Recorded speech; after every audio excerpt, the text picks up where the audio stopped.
Hey, my name's Allison, and I had a traumatic injury to my neck a few months ago and ended up in an Aspen collar.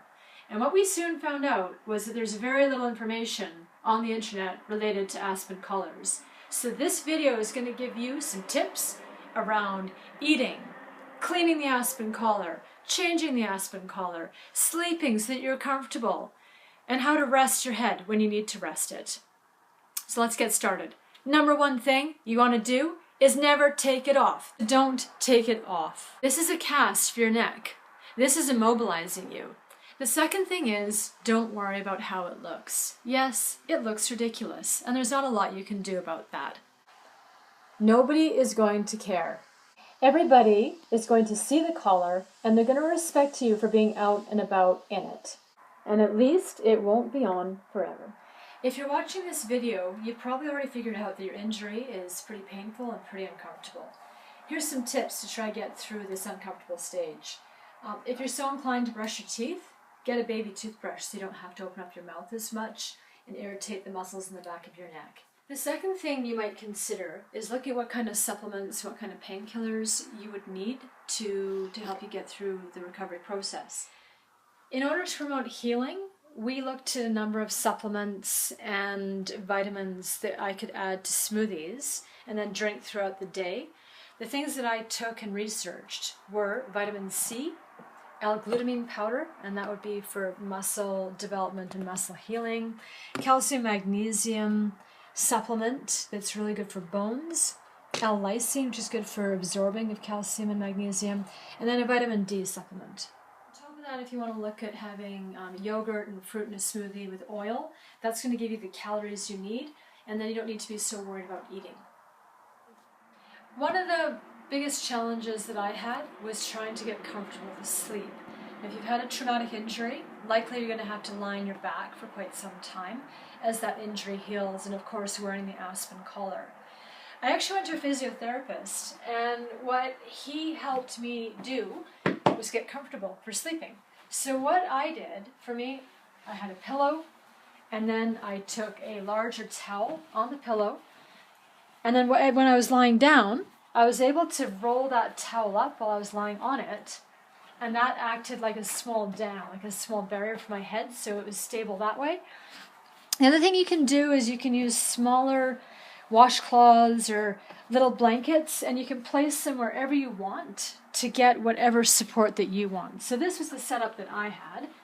I had the towel that way, I had a softer towel for the back of my head this way, and then I rolled in extra supports exactly where I needed them, and it ended up making a huge difference to my sleeping.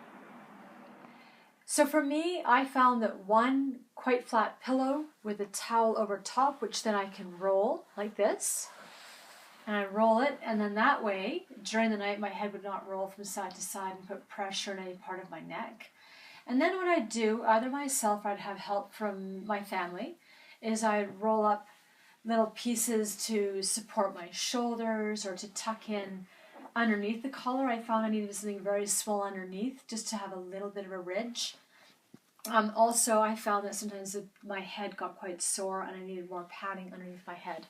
The key is to have lots of different tools to play with and to make yourself comfortable so that you can have a good night's sleep.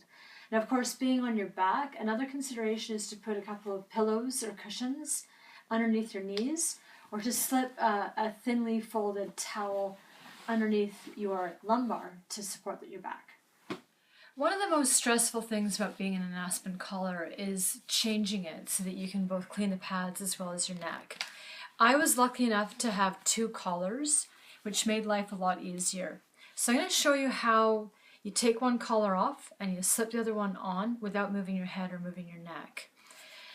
When you do this, a couple things to think about. Number one is don't let go of your wet collar or your pads until you're sure that you're ready to switch. Because if you drop something and you can't reach it and there's no one to help you, you're going to have a problem if you have a broken neck or a seriously injured neck in dealing with that. The other thing is have a phone with you, because if something goes wrong, at least you can call somebody for help. To change the collar, make sure that you're lying down on a flat surface, because this will allow you to slip the collar out and either change the pads or slip the new collar in.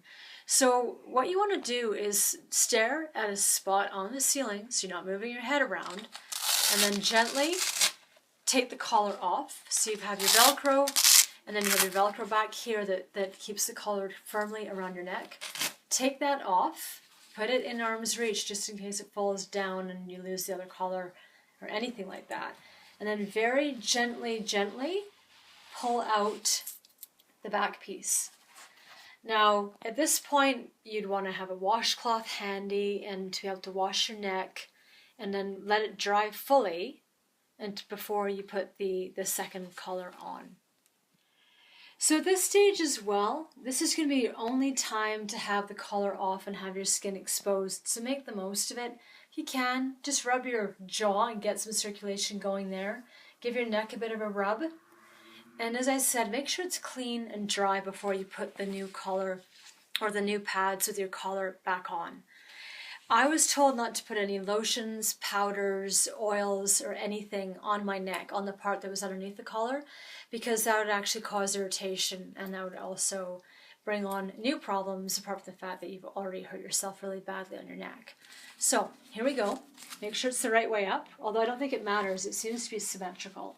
But Aspen goes up, and then you reach through in your neck and hold the Velcro, and then just gently maneuver that in. It doesn't need to be exactly in place. Just maneuver it underneath your neck, staring at your point on the ceiling, and make sure it's basically symmetrical. You can reach underneath and you can line it up with your spine to see that that's symmetrical.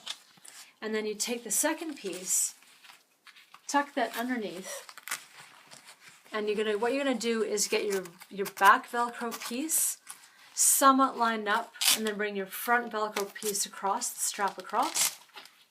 Same on the other side, and still trying to stare at that point on the ceiling, because you don't want to be moving your neck and you don't want to be distracted. So once you kind of get it somewhat lined up, fiddle with your straps with both your back Velcro piece as well as your strap in the front, and just see that it's stable enough. Check the alignment, and then sit up. And once you're in the seated position, you can then readjust. Accessorize. Number 1, take your pain medication. If you're going to take it, This is it, right? Partner? Ali, is this where they go?